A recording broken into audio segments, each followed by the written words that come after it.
बच्चों, आपके सामने 80 शब्द प्रति मिनट गति का डिक्टेशन दे रहा हूँ। डिक्टेशन में जो एडवांस फ्रेजेस आ रहे हैं उसे देखें किस प्रकार से बना रहा हूँ मैं आपको। हर चुनाव, टी के एच लगाएं, हर, और ये व लगाएं। इस व से चुनाव, लास्ट में चुनाव में वो आ रहा है, इस चुनाव, और यहीं पे में लगा दें, इस चुनाव में। तो हर चुनाव में आया तो हर टी के एच है और डाउनलोड रहा, और वह का चुनाव के लिए हर चुनाव में। राजनीतिक दल, राजनीतिक दल। हकीकत तो यह है कि, हकीकत तो यह है कि रोजगार, रोज को डबल कर दें, रोजगार निकल जाएगा। सरकारों के लिए, सरकारों के लिए। आज देश में, आज देश में। किस कदर से, किस का को डबल कर दें और से लगा दें, किस कदर से लगाया जा सकता है, लगाया जा सकता है। एक अनार 100 बीमार, एक नर अनार 100 बीमार, एक अनार 100 बीमार। पोस्ट ग्रेजुएट, पोस्ट ग्रे और ज को आधा कर दें, पोस्ट ग्रेजुएट।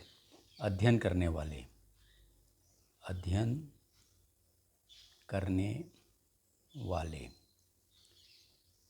प्रतियोगी परीक्षा, प्र को आधा करें, त निकल जाएगा, प्रतियोगी परीक्षा। Paper leak, paper leak. फर्जी डिग्री, फर्जी और ड से काट दें, फर्जी डिग्री।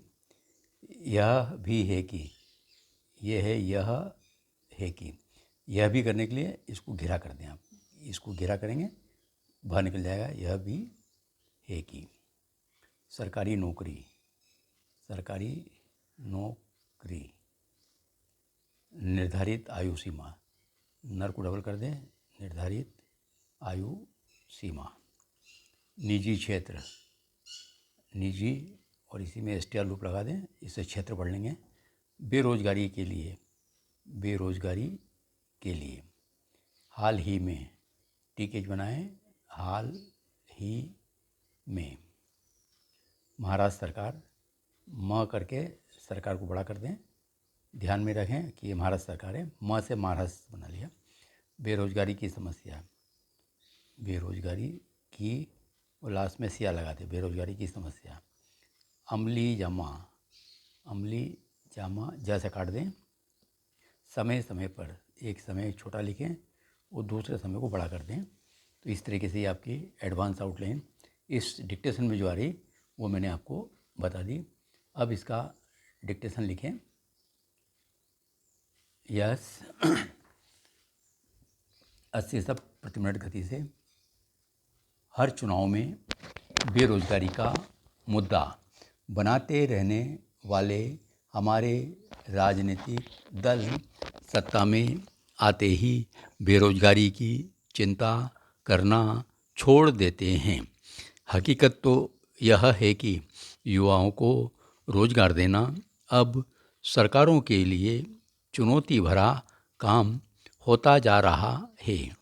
आज देश में बेरोजगारी की मार से युवा किस कदर जूझ रहा है, इसका अनुमान बुधवार को मुंबई एयरपोर्ट पर उमड़ी बेरोजगारों की फौज से ही लगाया जा सकता है।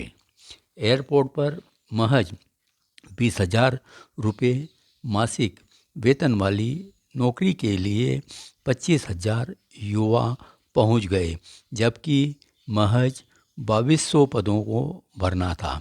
देखा जाए तो बेरोजगारी की भयावहता की ऐसी तस्वीर अकेले मुंबई की नहीं, देश भर में कहीं भी सरकारी महकमों के लिए भर्ती निकाली जाती है तो आवेदन करने वालों की भीड़ एक अनार 100 बीमार की तरह ही उमड़ पड़ती है।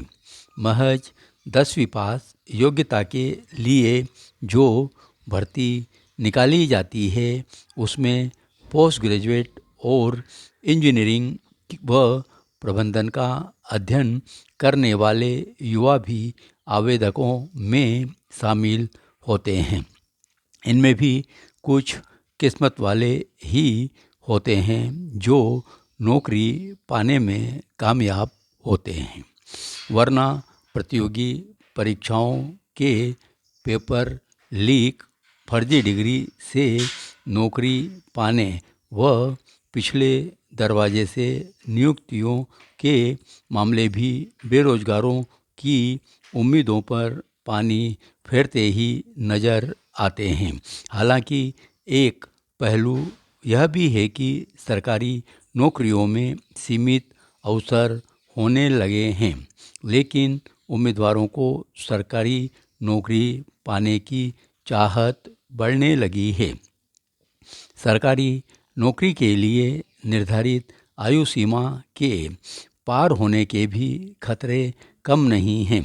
निराश हताश युवा निजी क्षेत्र में काम तलाशता है, पर वहाँ भी उसे योग्यता के अनुरूप वेतन नहीं मिल जाए इसकी कोई गारंटी नहीं। बेरोजगारी के लिए सरकारें बेरोजगारी भत्ता जैसी योजनाएं भी शुरू करती हैं। हाल ही महाराष्ट्र सरकार ने भी बेरोजगारों को प्रतिमाह 6 माह से 10,000 रुपये स्टाइफंड देने का ऐलान किया है, पर यह कोई स्थायी समाधान नहीं कहा जा सकता। हालत यह है कि बजट घोषणाओं में वाहवाही लूटने के लिए सरकारें युवाओं को रोजगार देने की जो घोषणाएं करती हैं उन्हें पूरा ही नहीं कर पाती।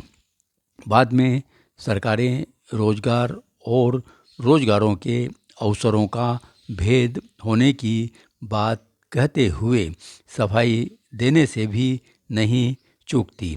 बहरहाल देश भर में बेकाबू होती बेरोजगारी की समस्या पर नियंत्रण पाना सरकारों के लिए गंभीर चुनौती है। केंद्र व राज्य की सरकारों को युवाओं को लुभाने के इरादे से की जाने वाली रोजगार देने की घोषणाओं को अमली जामा तो पहनाना ही होगा। यह भी ध्यान रखना होगा कि पात्र लोगों को समय पर अवसर मिले, साथ ही युवाओं के कौशल विकास पर भी ध्यान दिया जाए। धन्यवाद।